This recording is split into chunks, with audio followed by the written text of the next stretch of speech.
Hello আমার নতুন subscriber বন্ধুরা, তোমরা কেমন আছো? আশা করি সবাই ভালো আছো। আমার লং ভিডিও অবশ্য বানানো হয় না, সময়ের খুব অভাব, সময় নেই। তো একটা শর্ট ভিডিও বানাই সারাদিনে। আজকে খাবারের থালি সাজিয়েছি, নিরামিষ খাবার, দেখো কেমন লাগলো। প্রথমে ভাত, লেবু,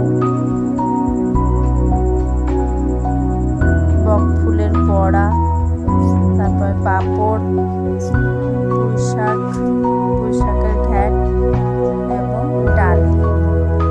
শেষ পাতে আছে আমের টক পাতলা করে, এবং লাস্টে গিয়ে সবার শেষে